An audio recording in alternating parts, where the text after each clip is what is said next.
Let me take this across to my colleague Pallavi, who is with us on the broadcast. Pallavi, even as we are expecting that this is sort of going to be a more troubled budget this time for the NDA government, now that BJP is back with its coalition partners, what really can be expected today as the presentation of the economic survey really happens by the finance minister?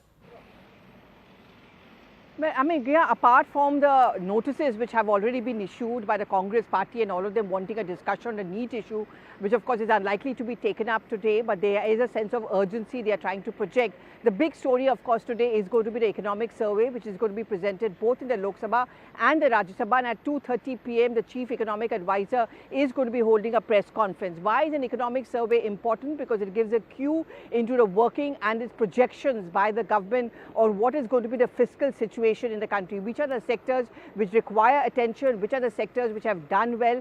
So far, Moody's, S&P, the IMF projections have been pretty good as far as India's economic growth story is concerned. The IMF recently, for example, has projected a 7% growth rate as far as the GDP is concerned. What the projections have also seen is a spurt as far as the job scene, particularly in the agrarian situation, is concerned. Rural sector, that's going to be one big focus which is likely to come up as far as the general budget is concerned. But we are now going to be focusing on the big budget session which ends on 12th of August. Joining me are Payal, Aman as well as Arunima. We have been covering the parliament, and of course, as we've been pointing out, the big story really is the general budget, the 7th one being presented by Nirmala Sitharaman as the finance minister. It's not going to be an easy time, huge expectations as all budget bring, but this one particularly in the backdrop of a belligerent opposition, relatively good performance by the India Front Alliance and the BJP not really reaching the simple majority mark. And this is a point which is going to be repeatedly reminded by the opposition parties. You never took care of the economy, which is why the people have responded. Well, she would have to reply that as far as the general budget, which is going to be presented at 11 a.m. tomorrow. We are going to now focus basically, Aman, the Prime Minister did have a meeting with the economists, and the word which came out was stress on Viksit Bharat, job generation. Will that be an easy one? But that will have to be the focus of the general budget. Well, I think the budget, Pallavi, this time, see, as we say, go in the past 10 years, the budgets which have come, the government has come across a government which puts high priority on fiscal prudence, fiscal discipline. This time, it's the first time Mr. Modi is leading a coalition government.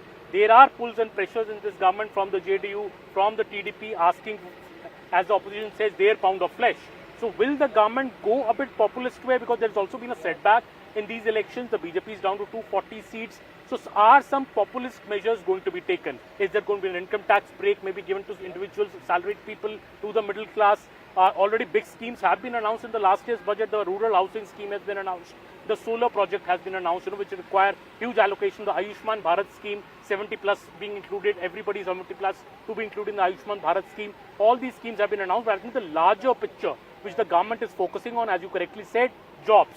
Jobs in the tech sector, jobs in the MSME sector, jobs in the rural sector. That is going to be a big focus of this government going ahead. Also keeping the growth parameters intact. We had an 8.2% growth rate last year. This year already IMF and ADB have promised that the growth rate will be 7%. I have already projected that. So the government is very upbeat. The revenues are up.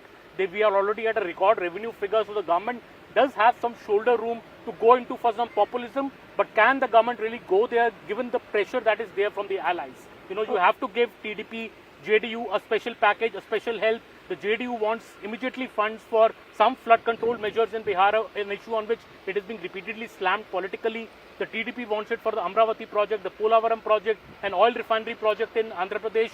So these are the immediate demands of both the allies. They will wait it out maybe for some time. One budget can't give everything that they want, but surely the government will have a fine balance, a fine rope to walk in this budget. And Payal, as much as we are going to look closely at the budget, and the opposition of course is going to look closely at it, because I'm sure they're going to pick faults, the allies are also going to be looking very closely at the budget. I'm going to talk about Bihar in a bit to Arunima, but talk about Andhra Pradesh. I mean, what is a wish list? Is there a strong wish list which has come in from the Andhra CM?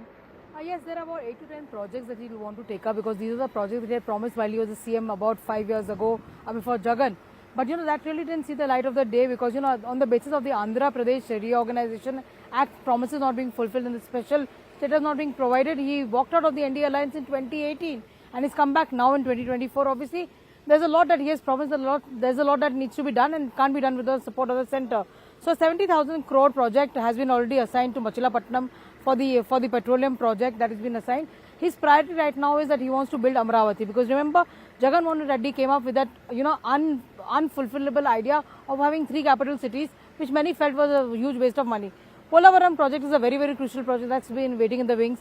They've been wanting a Vizag steel plant for the longest. They've been wanting a railway zone also, which they've actually in a way spoken about as part of the promises as well. So Chandrababu Naidu has come with his task cut out. He has to wipe out a negative deficit that Jagan Mohan Reddy has created, gave out freebies for every reason. Probably a household was getting as much as 10,000 rupees per family, and that needs to be done. But that's not going to be very easy for Chandrababu Naidu, because Jagan Mohan Reddy continues to breathe down his neck, starts questioning from day one. Yesterday, Jagan Mohan Reddy's party leader raised the issue saying, why are you not speaking about the special status? So that has already started. Jagan Mohan Reddy himself is arriving in the national capital tomorrow, and he'll sit on a dharna day after tomorrow against the law and order situation. So there's a lot happening within the state. Andhra Pradesh also has an assembly session which is going to happen, where Chandrababu Naidu says he'll reply to Jagan Mohan Reddy. Yeah, and they are going to watch very closely how much they've got, because what is the justification for going back to the NDA fold? The same concerns as far as Nitish Kumar is concerned. And the Jairam Ramesh live tweeting was meant to embarrass these leaders, was meant to tell the people of Bihar, the people of Andhra Pradesh, that whatever they might be saying on camera, on record, the posturing that is happening for public viewing, is that how they are tackling it when push comes to shove? So Jairam Ramesh, Congress party, also a part of the India Alliance in Bihar, even though RJD is the elder brother, the bigger partner, the Congress is also smelling its opportunity in Bihar, and therefore Nitish Kumar will have to take back something from the centre. Already Sanjay Jha, who's the working president of the JDU, he made it very clear at the all-party meeting yesterday as to what the expectations of Biharis are. The railway sector, I think Bihar will be watching closely. Jobs are a big concern in Bihar and in Jharkhand. Rural distress and this palayan that we talk about. People are leaving Bihar, youngsters are leaving Bihar, working as labourers in other parts, because simply there's not enough for them to do in Bihar. So what is it that the NDA is bringing to the table there ahead of assembly elections? That will be key to watch out for. And of course, the Deputy Speaker's chair.